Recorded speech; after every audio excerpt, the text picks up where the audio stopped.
Well, my name is Dr. Loredo Ritter. I'm a medical doctor. That's how I started my life in this journey.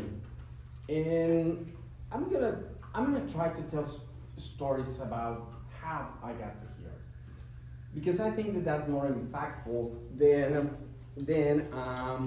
just show a few data or information in there. It kind of brings the humanity of whatever we do. And I started like any other guy studying medicine. I was born in Mexico City, so I had the opportunity to study there in a big university.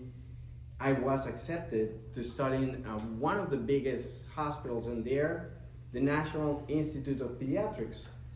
Like the name says it's a hospital that is only for pediatric patients.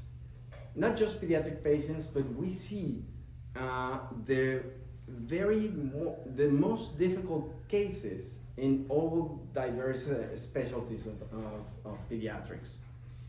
I decided after studying pediatrics that I had this call for neurology.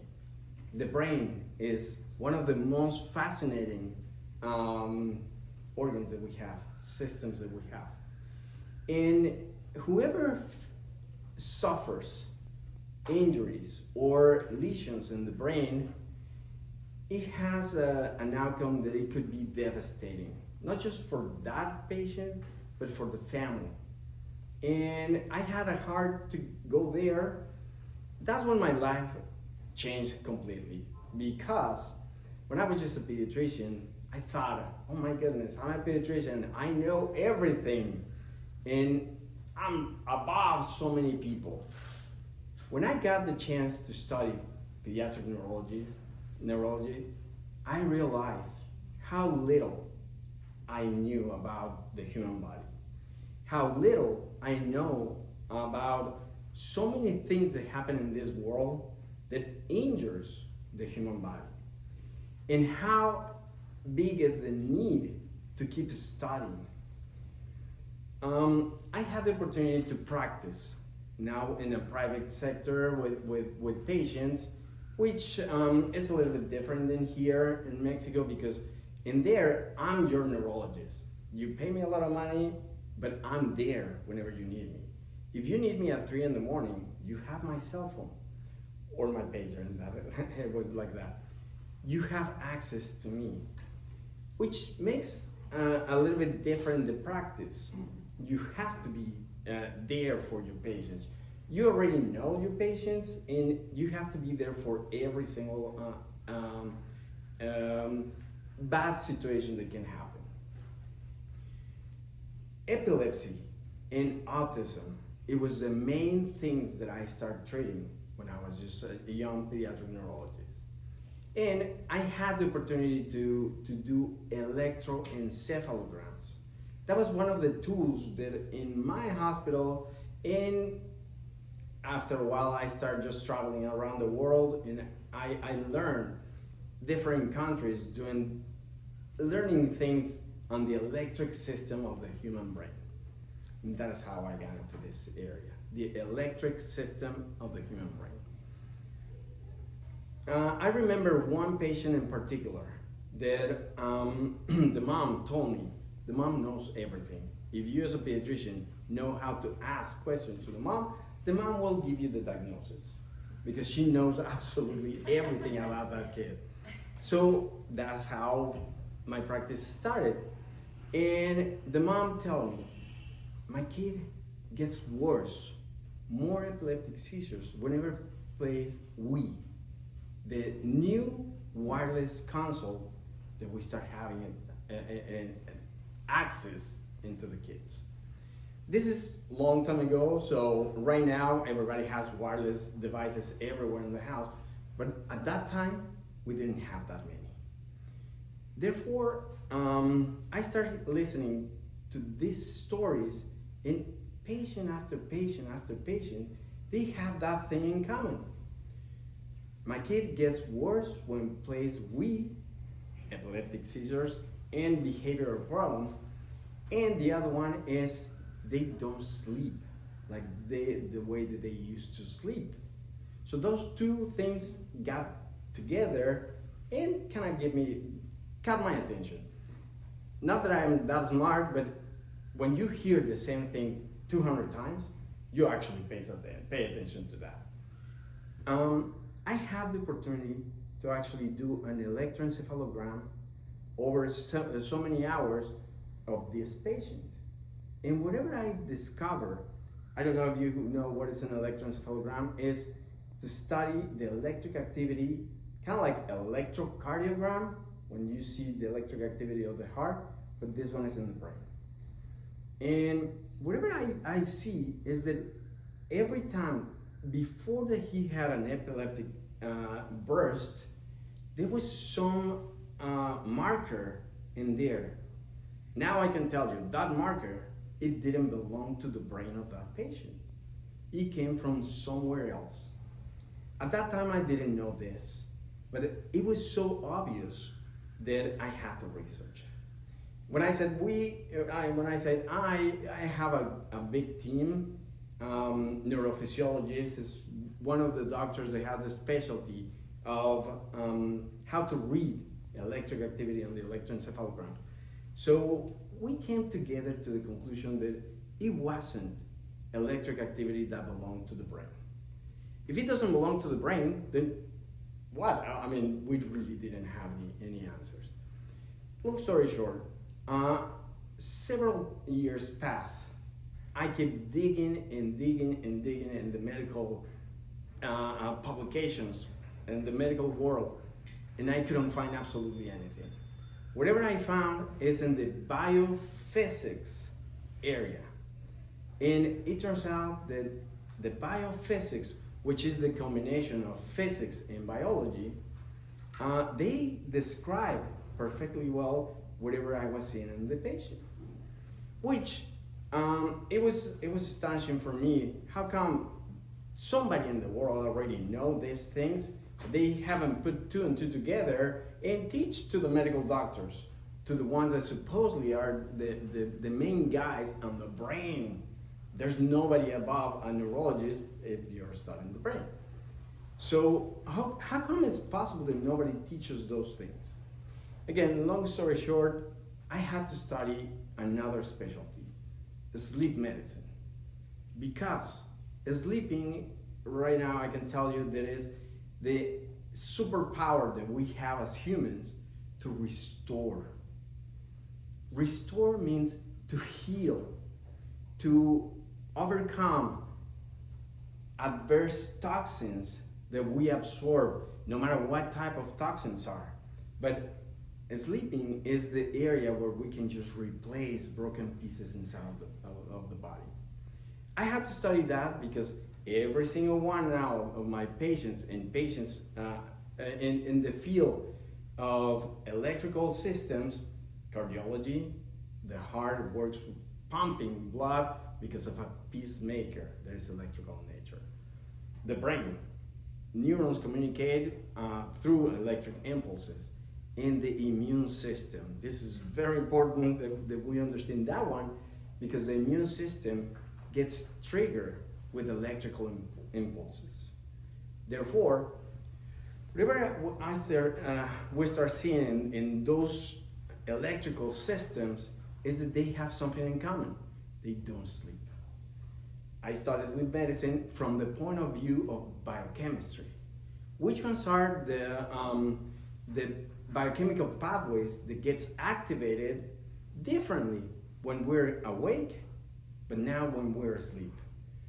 It sounds kind of weird whatever I'm gonna say, but we cannot be awake and asleep at the same time, because right now that we're all awake, we are activating some sets of biochemical pathways. When we go to sleep, we're activating pathways totally different, just to restore. When I finished studying sleep medicine, I was already here in the States at that time, I decided to quit again everything and to study physics. It turns out that I had this enemy that now, of course, everybody knows about it. EMFs. I didn't know even the name of that at that time. Electromagnetic fields or electromagnetic radiation. That's the proper name actually in physics. EMF, it turns out that it was the worst enemy that I can have because it's invisible. If something is invisible, you don't even know that you're exposed. It is really complex. The worst or the most complex classes in physics, it turns out that it was how electromagnetic fields behave. And trying to put those two together now with what are the biological effects is what I've been doing for the last 19 years. I think that this is a little introduction really quick how I got into this point. But I wanted to show a few things and probably open the forum because I kind of want to have a little conversation because sometimes it's really difficult for me to talk about EMFs in this short amount of time, and I want to know where's everybody in the field of EMFs so we can have a discussion of, oh, this topic is very important because, etc. Let me open this, and I hope that I'm explaining myself properly. At this point, I'm going to tell a story that happened before that I left my practice in Mexico City. I'm starting to learn about EMFs. Sorry, I need this. And I had one patient. We didn't have that many ways to. Yeah. You know? No. Oops. Is it this button here? Probably, yeah.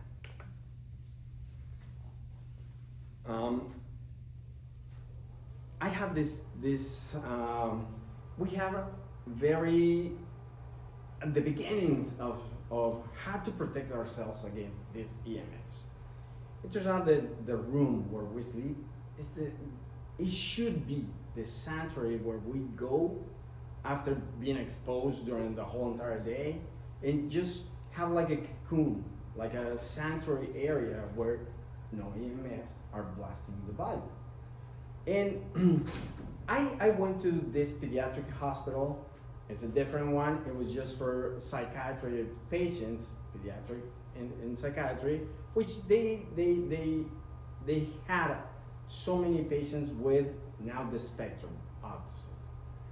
Whatever I did is I asked them, hey, could you please give me one of your patients, the one that you already gave up, the one that you already did treatment after treatment after treatment, and the patient is actually getting worse. They actually brought me 25. That many patients that they actually just give up. I choose one.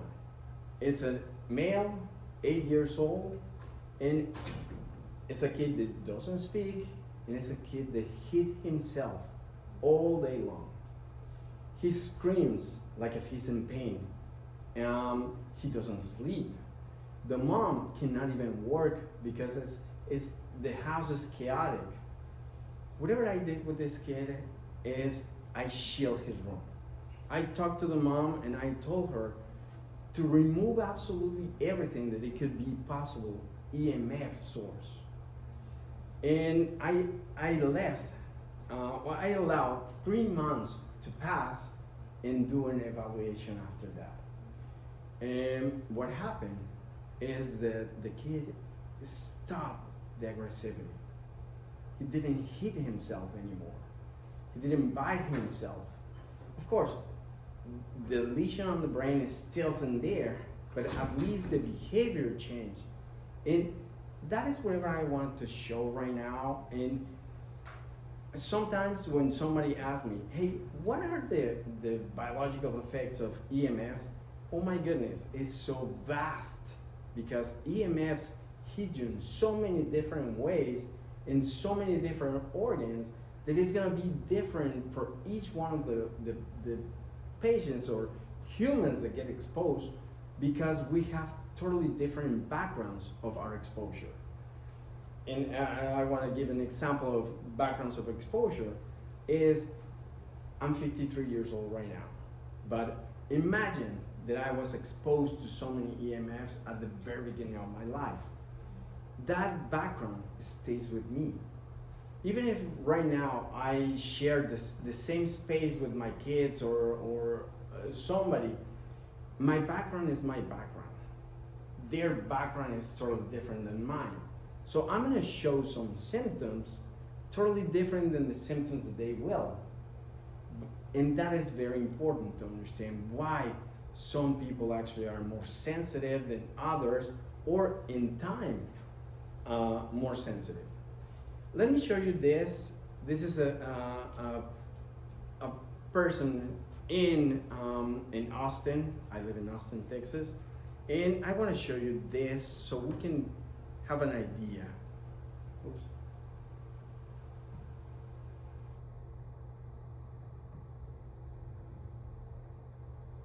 Oh, I'm so sorry about this. I really don't know what happened. It is a 15-year-old boy, and the autism is so severe that, of course, he cannot function like the way that we want our 15-year-olds to function. But the problem is that he started doing the same thing that I described with the 80-year-old. The mom tells me 8 hours a day, he can just be hitting himself. He can be 8 hours a day screaming. Again, the same pattern. She cannot go work any longer. And this is the kind of things that me as a pediatric neurologist, I don't practice medicine anymore because I've been studying all these things. And instead of prescribing pharmaceuticals, which in my opinion, we can get that later, but I'd rather to take away the toxin that actually is the most pervasive toxin. Doesn't mean that it's the only one, but this one is actually pervasive in a way that the exposure is every second of every day. Because cell phone towers, smart meters, cell phones, they don't turn off at night when we need to restore. They're broadcasting second after second. One thing that I needed to understand about cell phone towers is what is the power that those signals has? Power as E equals E in a vector in there, like power in physics. And sometimes it's 150,000 watts. If we compare that to our Wi-Fi, the Wi-Fi broadcasts at 2 watts of power. And it's very damaging for the human body. 150,000 watts in a 5-mile radius with so many towers, it's gonna be blasting and is gonna have some impact in the, and oh my goodness, that's totally frozen. I don't know what happened, but there you go. I guess let's restart it. I guess that I'm getting canceled. I don't know.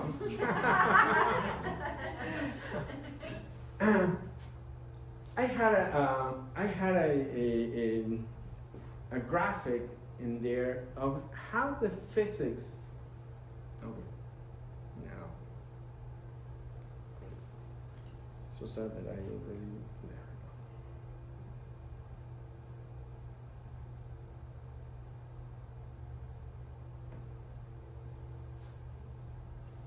Oh, we don't have audio. This is what he can be doing for so many hours. He doesn't sleep. And this is the life that these kids have. And this is what I'm trying to prevent. This is, of course, an extreme case, but more and more we're seeing more extreme cases of a lot of things. Let me show you this one. EMFs are invisible, and this is a cell phone tower. Well, this is actually a representation a physics representation of a signal that is going to be broadcast. Just because we don't see it, it doesn't mean that it's not there. And I want you to kind of close your eyes and imagine how many cell phones we have around. How many cell phone towers probably we have? I'm going to say 300. And how many Bluetooths and how many, you get the idea. How many waves are colliding with each other in here in the space that we're standing right now? So it would look like this. Just because it's invisible, it doesn't mean that it's not there. And as a matter of fact, we use them. But whatever we're trying to see in there is, again, the power that they broadcast. And that thing actually goes through the human body.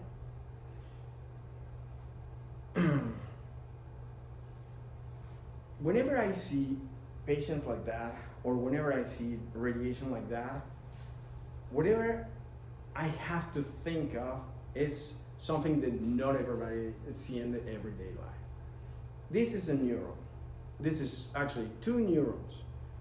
I didn't take it, but it's in the microscope, and one neuron is trying to communicate with the other one. They don't touch each other. Let me see if I can. If you can see, the green one is a dendrite, is one of the neurons.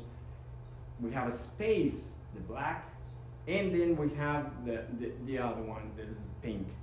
Those are 2 neurons in a communication space. What is very important for me as a neurologist to understand is this. Let me introduce you to serotonin. This is real serotonin of a real human brain. If you can see, we have vesicles in there. And the vesicles, they have different sizes, which means that those vesicles have different amounts of the same neurotransmitter. These vesicles actually are attached to the neuron through microtubula, those lines that you see over there. This microtubula, whatever it does, is have an electric charge that the human brain dictates to know when has to be released or when doesn't have to be released. Problem with these ones is the EMFs are going to go through the human body and they're going to charge that microtubule, changing the electric background of this neuron. So now the neuron is going to give a very distinct, a very erroneous message whenever the brain tells them to give a message. I hope that you get the picture right now. This is the very deep effect that EMFs has in every single one of the brains it goes through. Again, the background matters a lot. We try to defend ourselves, but we cannot defend ourselves all the time. And when our defenses get depleted, that's exactly when diseases, chronic illnesses are shown. And this is what we try to prevent. I'm showing this because if I don't show this, to be honest, this forum will never see a neuron, a real neuron, and the mechanism how EMFs actually are going to trigger some. There's more mechanisms. This is the same neuron, but now we see how different parts of the neuron are being squeezed. I'm putting there a little bit of physics because that is how biology has to mingle with physics. I need to understand, I hope that we can see this, the bottom one, a cell should be kind of like that shape, a square. But when EMFs go through that cell, it's gonna squeeze the membrane and it's gonna be like that. Nothing good can happen when you squeeze a cell that way. This is a squeeze, it's not really a squeeze, but it's the effect of EMFs. So EMF has so many different mechanisms how can they create lesions in in the human brain. Now, when I learned about EMFs, I seriously got very discouraged because the only tools that I had back in those days is pharmaceuticals. And there's no pharmaceuticals that can actually reshape that cell, or that it can make a change in the background of electric charge in that microtubule. There's not. It doesn't exist, that thing, such thing. But then I went to Europe. I met a few physicists in there, and they developed something that is amazing, something to capture EMFs. Grounding. Grounding is a word that it can deceive so much, because so many of the things that we have online is sheets. You can plug in your sheets into the grounding plug in the electric system and you'll be safe. No. That is an electric system for the house. The fact that they name grounding the circular prong in there, it deceives so much. This one is a medical grade grounding system. This medical grade grounding system is made with copper, treated copper. The one that the electricians put in the ground for the house is carbon steel. So there's a huge difference there. Carbon steel cannot absorb EMFs. It can absorb current. And that's why they put it in there, so the house doesn't catch on fire, which is a good thing. Although, over the years, it's gonna suffer corrosion, and then it's not gonna work. After 5-10 years, no longer works. But this one is a 2-prong medical grade grounding system with oxygen-free copper and with 5 coils around. 3 of the coils that are inside, they absorb EMFs. 2 of the coils that are outside prevent contamination from the ground to get into the house. So finally, when I started discovering all these things, I kind of have light at the end of the tunnel, because it was discouraging to know that there's some toxins out there that are devastating and have no solution.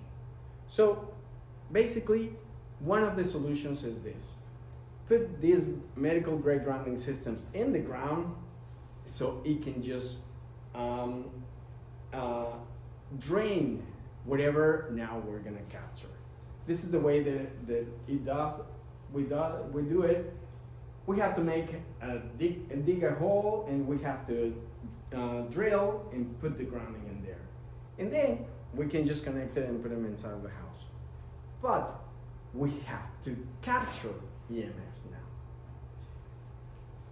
now.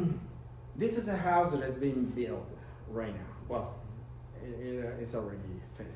But if we build houses from the very beginning, we can shield in different forms. This one is a coating that is made with carbon, with graphite, and with cobalt. Whatever they do is they capture. But if you capture it, now it's gonna get saturated. You have to capture it, and then you have to send it to the ground. So it's a two-way thing.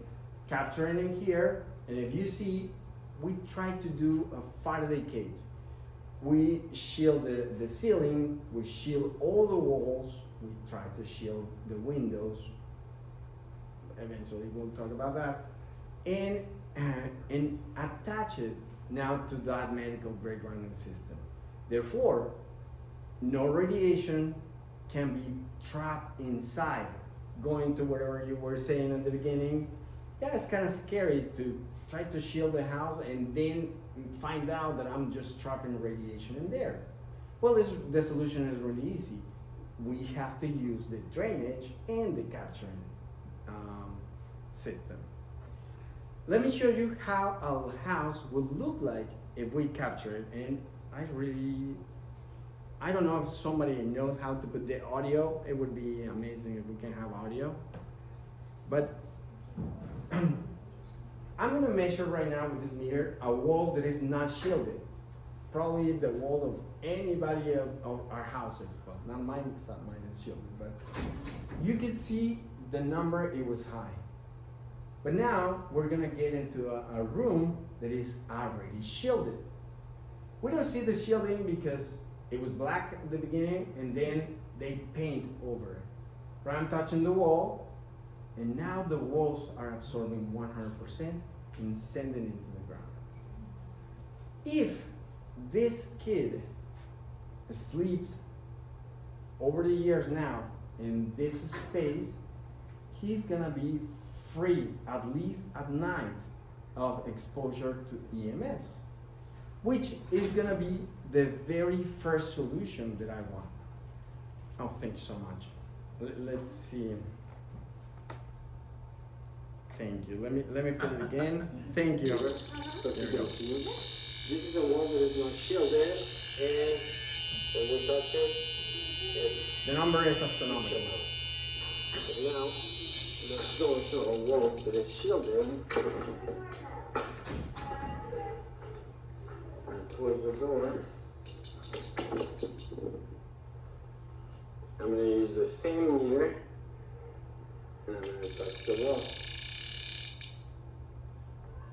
Again, Because the the wall zero, is that means absorbing and sending That it the to the shielding ground. is absorbing 100%. Because that grounding system. It is the same in every single one of the rooms. Well, we shield four rooms in that house. The grounding system is a two-prong system. When the wall actually is absorbing, it's gonna send to one of the prongs, and that one is gonna get saturated, but it's connected in series with the second one. Therefore, when one of them is saturated, it's switched to the other one. When the second one gets saturated, the first one already released all the EMFs. Therefore, where it's gonna be absorbing in alternate patterns, but it's gonna be absorbing every second of the day. Well, every second. So no EMFs is gonna be trapped in that area.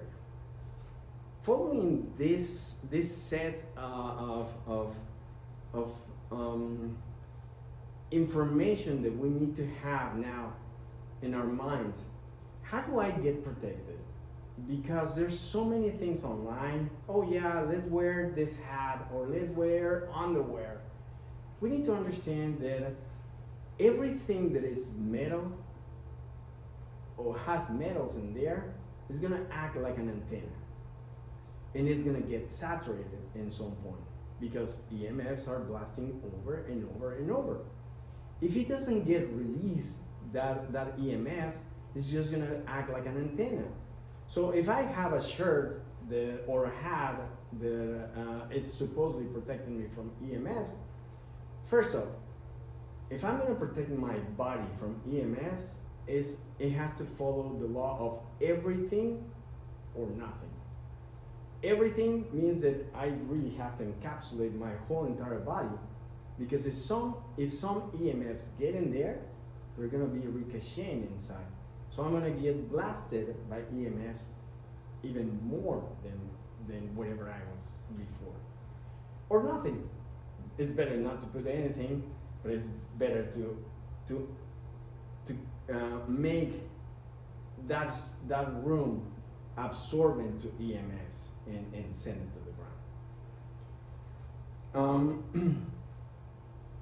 There's so many things online that people buy all the time.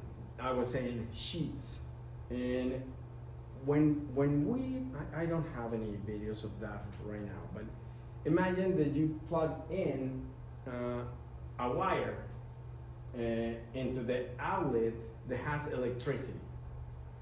It is already contaminated. That I've been measuring houses in so many different countries, and I haven't seen one house that the grounding of the electric system is not contaminated. Wires work in a two-way. Wherever you can send that way, it can come to the other way. That is why I was saying that medical grade grounding system, it has 3 coils inside to discharge, but it has 2 coils in the outside to prevent EMFs to go inside.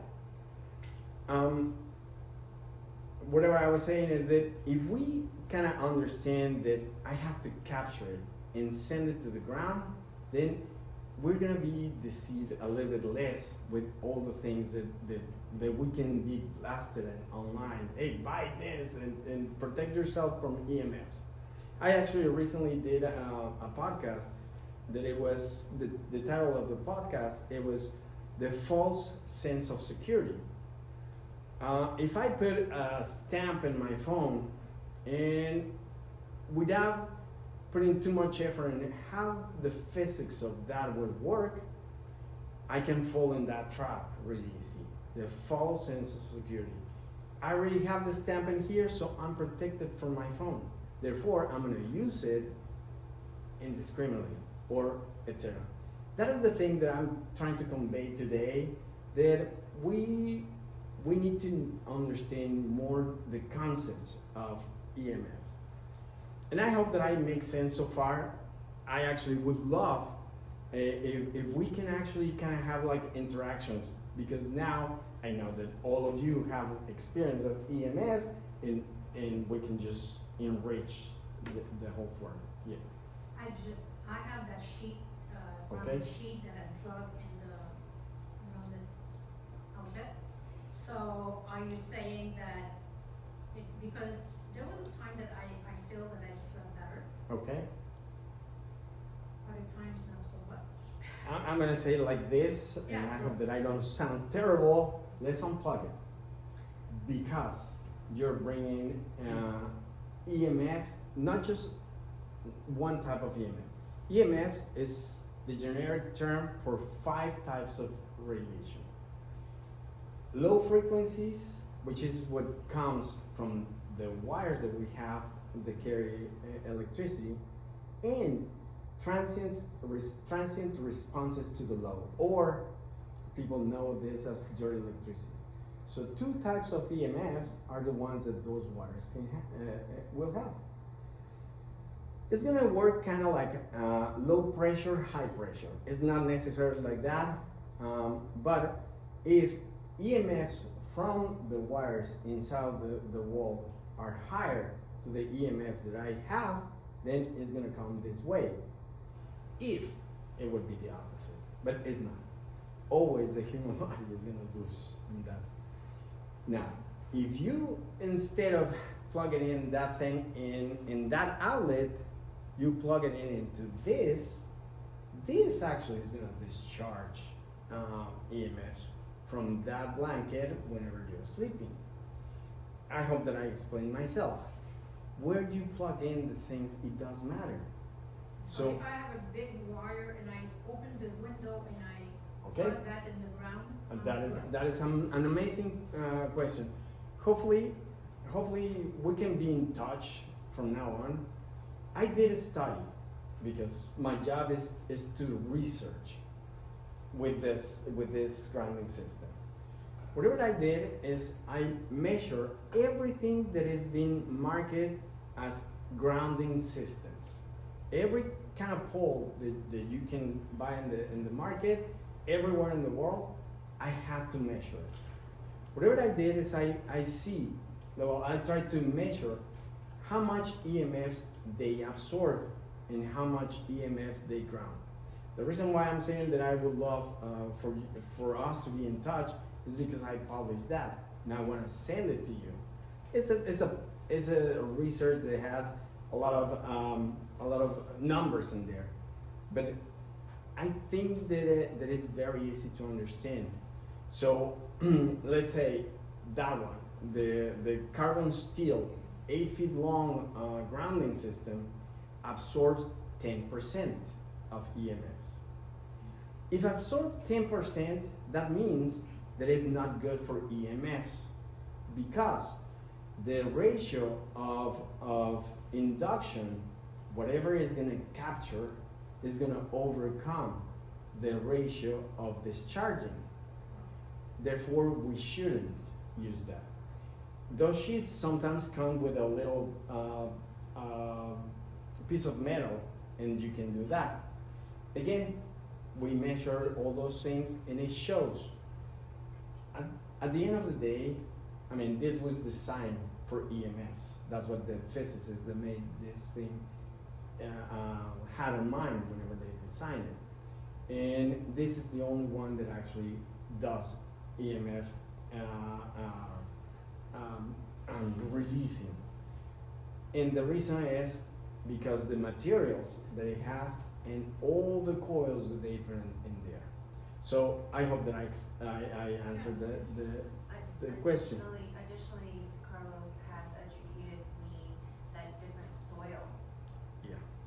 that does better at absorbing, and that we can also have a lot of electricity coming from the soil. Some of our soil isn't healthy. We've got a lot of things in our soil. So this medical grade Grounding system, yeah. actually doesn't allow that to come back up, right? Yeah, exactly. Yeah, so- It is designed exclusively for that. Yes. Oh, yeah. Sorry. Let me. Yeah. So you're putting a wire in the home of the one that you have the meter on? Yes. Whatever I did is I connected this, and then I brought the wires through a hole in the wall where the baseboard is. And behind the baseboard we have the wires. The wires are connected to the graphite, carbon, and cobalt, and therefore it's absorbing everything. Like I said, you saw in that house, I did that to show the guy that actually did the labor. And because he wanted to see, hey, how's the house that I did? I gave him the instructions how to do it, and he did it.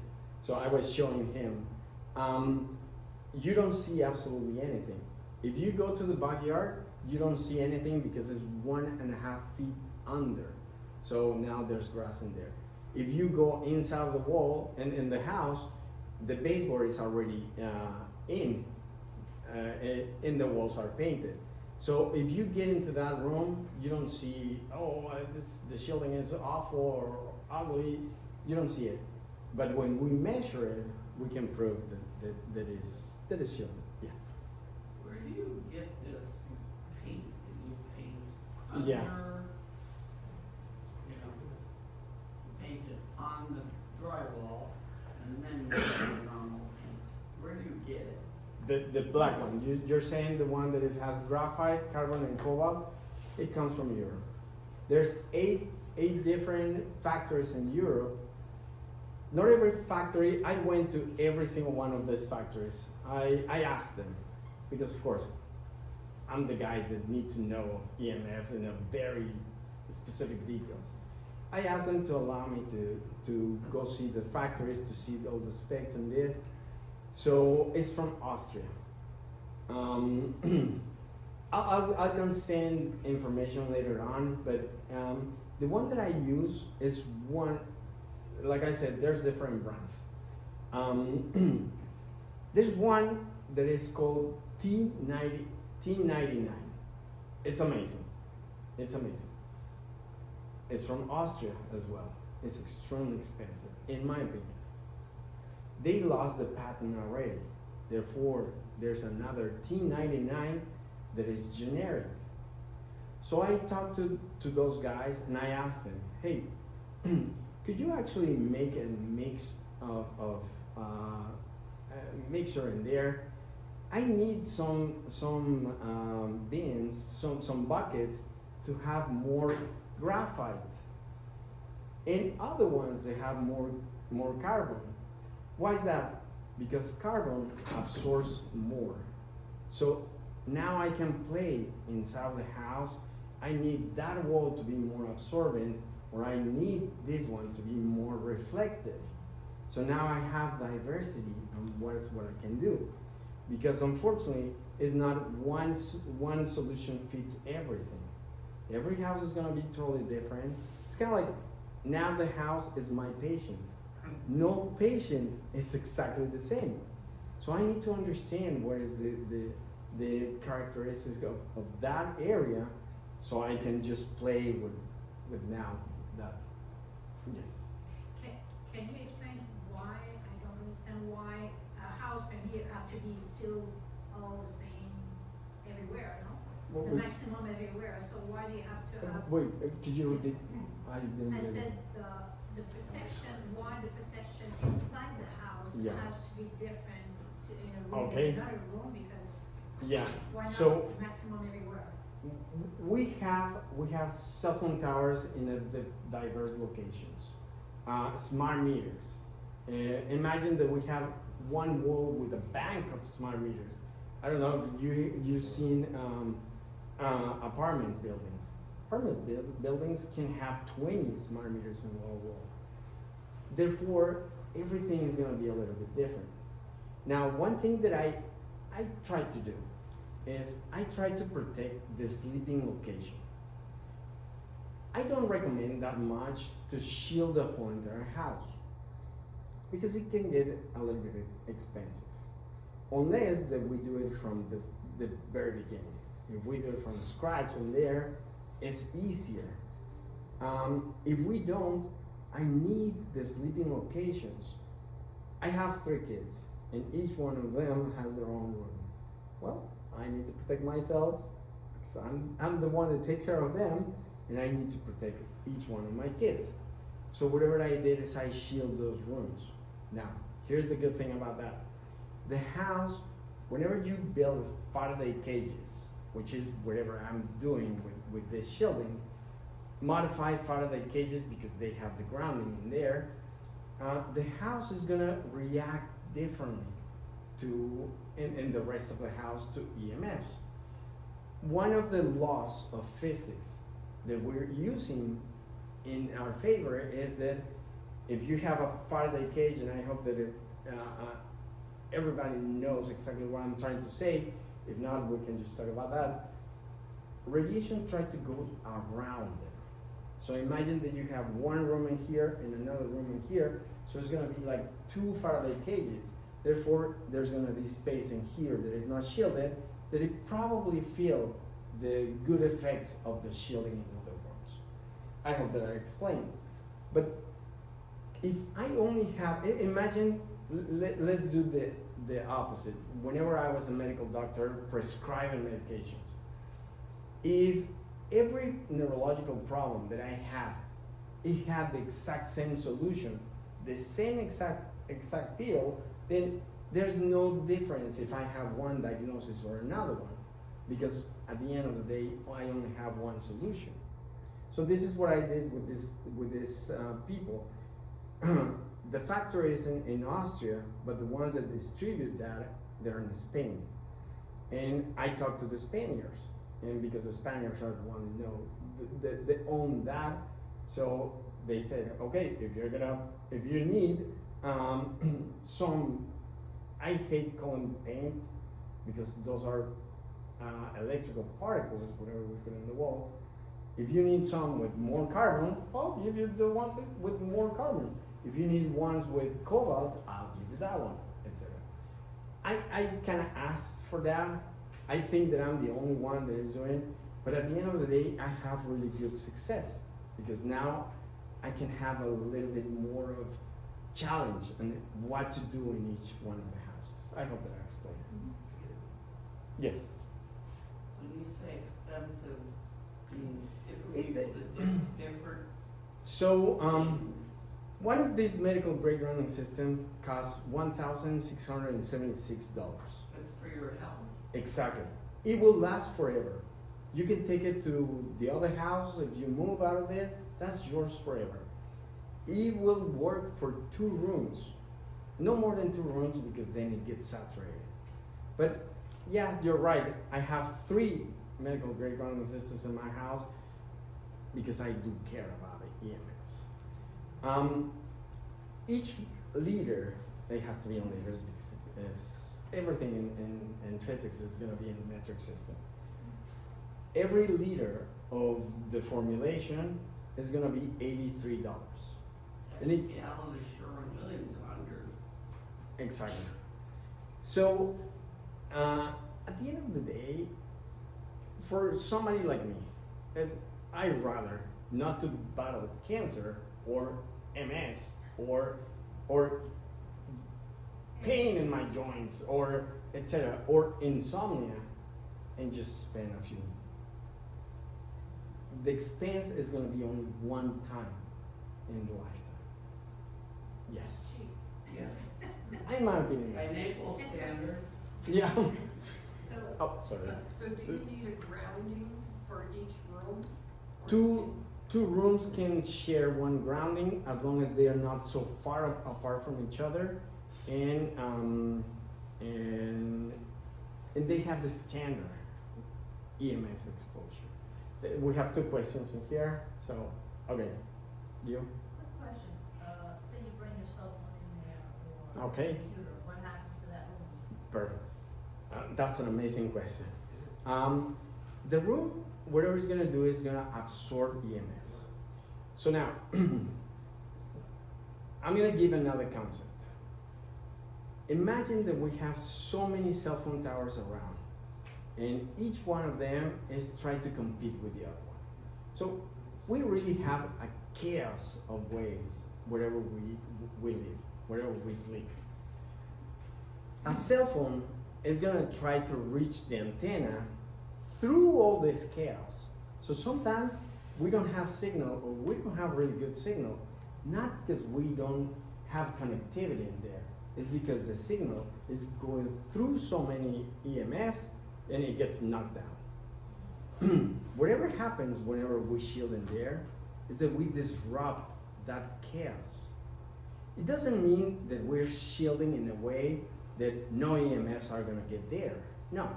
Whatever we did is we just put a capturing device in there, so that chaos is gonna be disrupted. If I have a cell phone in there, the cell phone is gonna crank up less energy to communicate with the cell phone tower. Now, it is safe to have a cell phone in there. It would be safer to have it in there than in another room, because in another room you have so many more waves.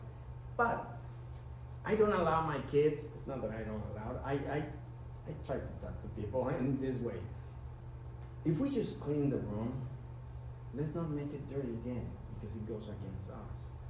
If I can go outside and place a phone call, or at least not have the cell phone inside the room when we're going to sleep, that would be a good way to go. So it won't trap radiation in a shielded room like this, Doesn't it bounce around? because every time that it bounces, let's say it has energy of 10 when it comes. When it reaches this wall, it's gonna get a chunk of EMF, so now it's gonna be 2. It's gonna bounce to the other one and it's gonna absorb everything. Of course, EMFs is at the speed of light and it goes second after second. So, but that would be the behavior, thanks to the capturing and grounding. Yeah. Yes. Yeah. What kind of studies have you done on like former building processes where they had, used to have plaster and lead paint and then it became, medical institution because it's not healthy to have lead paint, but lead paint acted the same as shielding device as what you're talking about. And our copper pipes we used to have acted as grounding for not only our houses but also water. There's a few misconceptions in some things that we use, and I'm gonna start that answer by saying I need to do more research. And let me tell you a story when I came to the States. I hope that I'll do it fast. When I came to the States, I came because I met some people in Washington State. They saw me as a neurologist, pediatric neurologist, that it can be persuaded to kind of don't do the same things. They are the ones that actually interest me in sleep medicine from the biological point of view, activation of biochemical pathways. they asked me to come to the States. I didn't come to the States because my dad was sick in Mexico and I was never gonna leave my dad. Unfortunately for me, my dad died. At that moment, I decided to come over here. And I'm gonna say, I came because we have a wealthy donor that I never met. Apparently, he worked for the telecommunication industry. And apparently, this is apparently because I really don't know the story. He was aware of EMFs and he wanted to fund our non-corrupt research. So that's how I came to the States. He died, unfortunately. A year and a half after that I came here, he died. I talked personally with his kids and the kids didn't want to fund anything else. They Because didn't want. they didn't, yeah. They said that his dad already just spent a lot of money. They lost them. They told me like that. It was very sad for me. I had some money because being a medical doctor is good in any country in the world. I've been putting my money for research because now I'm stuck in the limbo, right? I'm not from here and I'm not from there. I cannot go back to practice medicine the way that I practice medicine because I don't believe in pharmaceuticals anymore. Therefore, I continue. But answering the question, I really need to keep doing research. The last piece of research that I did is with the medical great grounding systems. But there's so much that we as humanity, that I as the guy that has been, I'm not gonna say leading this area, but the guy that comes from the biological point of view of medicine and the physics now merging, I do need to do a lot more. I don't have answers for questions like that because I haven't done it, which is one of the reasons why having a team, and that's why I'm here as well. By myself, by myself I cannot do so much. But with a team, we can actually protect ourselves. I hope that I explained. Yes. And Sana Space hopes to be able to fund a lot of research for Carlos. And we do have QR codes here if anybody wants to donate anything or wants to tell anybody about what we're doing, because we really do need to raise money to research these things. Currently, we want to shield this little boy that you saw in his picture. We want to help him with his space, correct, and study, and publish. We need to study things and publish and teach and educate. That's the way we're all going to get empowered, is with knowledge. Exactly. Yes. Is there a way that we could put those ground rods next to our ground rod, clamp onto that, and would that work? I mean, Oh yeah, this will. Yeah, just kind of Oh, this will work perfectly well. right next to your, just kind of take it and jump it over. I would say this would be kind of like the catalog of groundings. The other one not so much.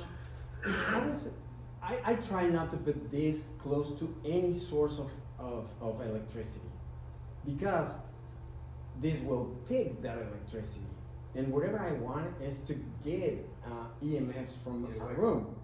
I try to put them as far as possible from any electrical You can tie in your source. existing But and then bring it out. But the thing is that it would be kind of like wasting a good thing for another not amazing thing. The reason why we have groundings, carbon steel grounding rods for the electric system is so the house don't catch on fire. That would be the only one. So I will say, and this is what I was telling the construction guys today, we can help in shielding a house here in Naples. And I was telling them to switch the grounding system that the house has every 5 years for the same one. But for the purposes of EMFs, let's put these ones, I would say, in each room or the rooms that we wanted to capture. I hope that I explained, that I answered. Yeah. We're actually just gonna be starting building a your students, so I was just wondering, how do we, if we want to incorporate this into our whole house? Oh, let me say that this is amazing because I can have a lot of more layers of shielding. One of the things that I ask when somebody start building a house is the wires, at least in the rooms, instead of being the Romex, and you'll see whenever you start building your house that you're gonna deal with Romex wires, blah, blah, blah.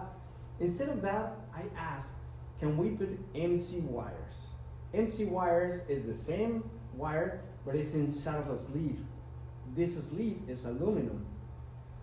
If I put cobalt on that sleeve, I painted with that, no EMFs can get out of that sleeve. Therefore, this is gonna be the first barrier. You can use electricity in your house without having whatever I show in that video. I just touched the wall, and the wall was really hot in EMFs because of the wires inside. If I touch the wall in a house that we shield, that we encase those wires, it will be zero. Therefore, I can go now to the second layer. I put mesh in the frame of the house. The mesh is an EMF shielding mesh, and it's a different alloy of mesh that exists. That one is gonna be reflective most. Therefore, I build a Faraday cage in the rooms as well, and no pulses from cell phone towers, from satellites, can penetrate with a huge power. And then the third one is whatever I just shown here. Of course, everything attached to a medical grade grounding system, and I promise you, because I have a lot of houses like that in Austin, yeah, you have a safe space in there. One of the things that I try to do is I try to measure. Imagine that I go measure a house right now. So the current amount of EMFs that we're gonna find in there is not gonna be the same in 10 years or in 5 years. Whatever we try to do is try to give the best shielding possible for the future as well. Because cell phone towers are gonna be more than less. But by doing that, actually, the shielding is extremely effective. I hope that I explained. Okay, thank you. So then do you consult with people then? I do, yeah. I will be the consultant in there, and yeah, we have to do different phases. One of the things that we did today is we talked to the construction, well, the contractor. Yeah. And we have to be a good team. They have to do whatever I say. And that way I can guarantee that everything is gonna be good. So, and I have experiences, yeah. They don't know of EMFs, I do, so yeah. I hope that we can work together. Are we gonna receive information of everything because, So, everything that where to find those things and how it's called? Yeah, all yeah, this? I can, one of the things that I did, the way that I met amazing people like Andrea is through the high wire. I did this interview with the high wire, and yeah, people know me in Austin, and I was popular in Texas, but now I've been known in so many countries. Whatever I've been doing is kind of like talking to people. Maybe I still don't have yet a solution 100%, but I'm starting to build teams. I met, of course, Andrea. Andrea has a nice group of people in here, and we're trying to team up in a way that we can address all the needs in here. In that case, whatever I offer is to contact directly Andrea and me, and then we can just address every concern that you guys can have. I have my cards up on the table, and as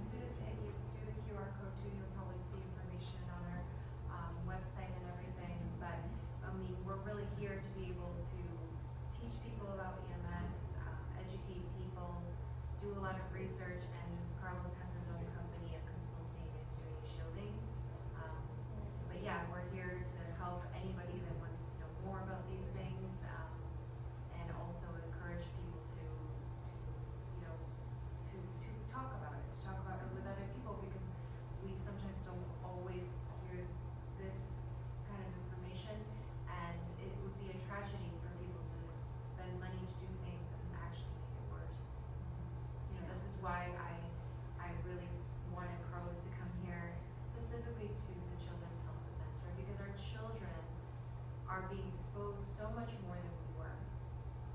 Their brains are developing, and we need to protect our new generations, our children. So, I'm so happy that we could do this, and we could give good information. I know everybody's totally spinning, wanting to ask a lot of questions. So if you think of things that you wanted to ask, you can always contact me. Our phone number's there, my cell phone's there, and you're welcome to message me anytime. I will send you the paper that I published about that. So whatever I have, I will. Yes. Oh, sorry. So a good question, so my 20-year-old daughter just got a job back in November on Fifth Avenue, very exciting, this new restaurant opened up. Until I realized there was a cell tower directly above Oh. her head, I mean, like a huge, I'm sure you people know where it is on Fifth Avenue, yeah. And, you know, when she started feeling, I mean, she's not always been a great sleeper, she's kind of a night owl, but she feels like, you know, she's more, unable to feel asleep, she got up there 3 times 1 month, I'm like, Isabella, this is not good. I mean, she's starting to feel like, she goes, one day I came home and I was just so irritated, and I didn't know why, like, there was no reason for me to be irritated, but I just felt like, so her and another, coworker noticed, like, headaches, not sleeping good, her cycles will screw up, not consistently, but that's concerning. Yeah, it is concerning. And this is why the main thing that I should do, or the first thing, is protect their sleeping location. If I'm gonna be exposed to EMS, which I will, because it's impossible if we just get into a bubble, we will, at least I need to protect my sleep. Because remember, I sleep because I need to restore. If I restore, I'm gonna have a better defense against toxins out there. I will say, and if we already detected something and it's possible to stop working in there, let's do it, because we need to give time to the human body. I didn't show right now, but I went to Europe and do a study. And the study that I did is I got 87 houses shielded and 89 houses non-shielded. Whatever I asked is, would you allow me to do electroencephalograms and polysomnograms every 3 months? The group of here, it was a group that they allow me to shield. I don't have money, so I asked them to pay for it. But I did the shielding. I didn't charge for that because I wanted to know the information. Whatever I did is I got the sleep study before and the electroencephalogram as a baseline in both groups. What happened at the first 3 months is that the ones that I had shielded, they actually got worse on the homeostasis electrical point of view of the brain. I didn't know exactly what happened at that time. I got really discouraged because, oh my goodness, I've been doing this for so many years and it turns out that it's a lie. It was really discouraging for me. But then I wait for the 6 month and they start improving. To the 9 month and they start improving way more. A year after, they actually reach the homeostasis level that we should have, that we were born, or we should be born with that. They reach it. The other group didn't. I think that whatever happened in the 3rd month is that they kind of got detoxified. I'm not so sure right now, and again, if it's possible, I would love to do that study here in the States. Europe and the United States is way different on EMFs. And I cannot homologate whatever I have there because it's totally different here. I would love to do that study here. And whatever I will say is that if it's possible for her to stop working in there for a little while until we reach again the time where she gets stronger and go back again to get exposed. Of course, if you see power lines right on top of your work area, especially the big power lines, oh no. If you see those cell phone towers, It's literally here.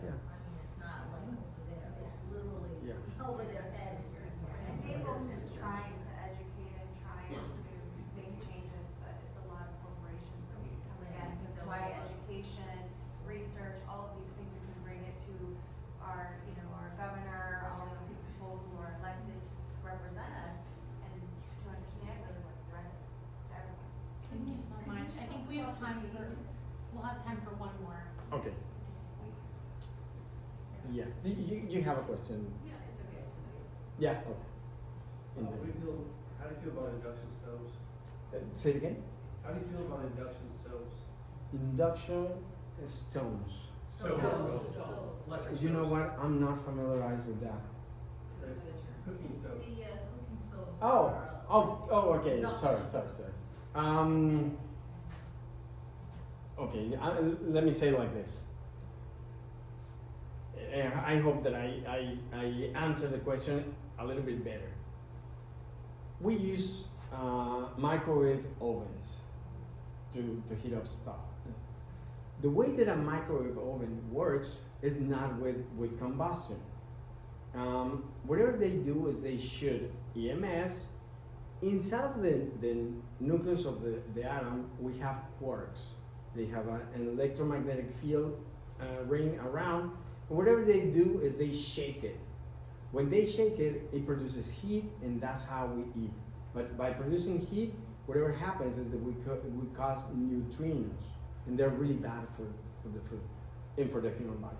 So food, when we cook it with electromagnetic fields, lose absolutely everything that we want.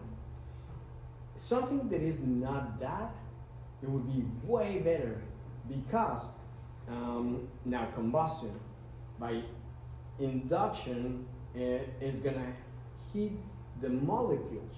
The molecules are just gonna move faster, but it's not gonna have any effect on the quarks inside of the protons and the neutrons. Therefore, way better. It's good. I hope that explained that. Yes. Induction is good. Yes. As long as And it's. if anyone has more questions too, you can always message us, we will answer all your questions. Hey, what size wire are you using to ground? Is it like 18 gauge or No. something light? You know? To ground this. Yeah, they ground it. What are you using in like in the interior behind the basement? What's the, It's a 20 gauge. just 20 gauge? It's a 20 Not gauge. even, It's more like, okay. Yeah. The last one. The last one. This is the last one. You were talking about all the products that they have on the market, like protecting your cell phones. Is there something 15 amps. that, like you can wrap around your cell phone that protects you, or that's I- all? I did kind of manufacture a little bit. I started doing sewing and things like that because this is my life, right? And I'm against EMF so bad that I learned how to sew. Whatever I did is I purchased fabric. Now, this fabric, it has 5 different metals: tin, copper, aluminum, chromium, and nickel. And it's not the best. I do use my cell phone like that because I don't want to have it in my pockets. I don't want the cell phone to touch me. I've been using it a little bit more because I shouldn't, but I'm doing it right now. I got a divorce and now I'm dating, so I have to text. But I shouldn't. And whatever I try to do is I try to put it in kind of those things. Not that it's gonna protect me that much. I still use the headphones with wires if I have to place a phone call. But I try to be as far away from my cell phone as possible. At night, I have kids, and one of my kids is in college, so of course I need to have a way to communicate. Well, I leave the cell phone in my kitchen, which is in the downstairs. I can hear. I train myself to hear because I don't want to have close to my body. As long as it's a pouch like that, a little bit better. It's not gonna be 100% effective, but it's way better than having a sticker. The sticker actually doesn't work at all. No. So a regular hearing aid bag? Yeah, that would work better. Try not to touch it. Yes. Thank you so much. Thank you. Thanks so much. I'm sorry.